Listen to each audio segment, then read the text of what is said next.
दूसरे दिन कमी दर्ज की गई है।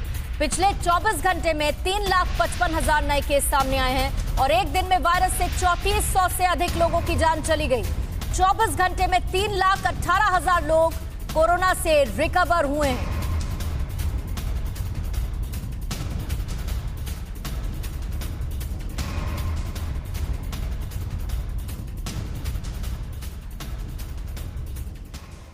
देश भर में पिछले कुछ दिनों के मुकाबले एक दिन में कोरोना के कम केस सामने आए हैं। महाराष्ट्र से लेकर दिल्ली तक में पिछले 24 घंटे में कोरोना संक्रमित लोगों की संख्या थोड़ी कम हुई है। वहीं बाकी और भी कुछ राज्यों में कोरोना के कम केस ही सामने आए हैं। हालांकि कोरोना की वजह से अभी भी एक दिन में 3,000 से ज्यादा लोगों की मौतें हो रही है। देश भर में एक दिन में कोरोना के 3,55,680 केस मिले हैं। पिछले 24 घंटे में देश भर में कोरोना से 3,436 लोगों की मौत हुई है। महाराष्ट्र में एक दिन में 48,621 लोग संक्रमित पाए गए हैं। दिल्ली में सिर्फ 18,043 लोग कोरोना संक्रमित मिले हैं। हालांकि दिल्ली में कोरोना की वजह से एक दिन में 448 लोगों की मौत हुई है। कई राज्यों में कोरोना के केस में कोई कमी नहीं दिख रही। कर्नाटक, तमिलनाडु, राजस्थान, बिहार जैसे राज्यों में अभी भी पहले की तरह ही लोग कोरोना से संक्रमित हो रहे हैं। कर्नाटक में पिछले 24 घंटे में 44,000 से ज्यादा लोग संक्रमित हुए। राजस्थान में एक दिन में 17,000 से ज्यादा लोग संक्रमित हुए हैं। तमिलनाडु में पिछले 24 घंटे में 20,000 से ज्यादा नए कोरोना के केस मिले हैं।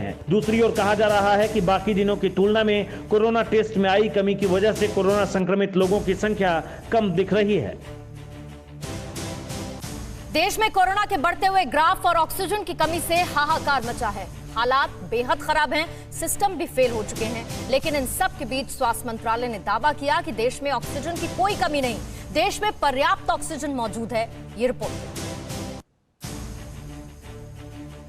देश में कोरोना डरा रहा है। हालात बद से बदतर होते जा रहे हैं। अस्पतालों में बुरा हाल है। ऑक्सीजन की कमी से न जाने हर रोज कितने मरीज दम तोड़ रहे हैं। लेकिन इन सब के बीच केंद्र सरकार का कहना है कि देश में पर्याप्त ऑक्सीजन मौजूद है। गृह मंत्रालय के एडिशनल सेक्रेटरी के मुताबिक 1 अगस्त 2020 में देश में ऑक्सीजन का उत्पादन 5,700 मीट्रिक टन था, जो अब लगभग 9,000 मीट्रिक टन हो गया है। केंद्र सरकार विदेशों से भी ऑक्सीजन का आयात कर रही है। इसके अलावा सरकार गैसीय ऑक्सीजन के मेडिकल इस्तेमाल पर विचार कर रही है। साथ ही 1500 पीएसए ऑक्सीजन जनरेटर प्लांट विकसित किए जा रहे हैं। ऑक्सीजन की उपलब्धता बढ़ाने के लिए नाइट्रोजन संयंत्रों को ऑक्सीजन संयंत्रों में बदलने पर भी काम किया जा रहा है। इसके लिए 14 पीएसए नाइट्रोजन प्लांट की पहचान की गई है, जबकि 37 प्लांट की पहचान पहले ही कर ली गई है। वहीं स्वास्थ्य मंत्रालय ने कोरोना संक्रमण पर चिंता जाहिर की है। स्वास्थ्य मंत्रालय के संयुक्त सचिव लव अग्रवाल का कहना है कि देश में 12 राज्य ऐसे हैं जहां 1 लाख से ज्यादा एक्टिव केस है। 7 राज्यों में 50,000 से 1 लाख के बीच सक्रिय मामले हैं, जबकि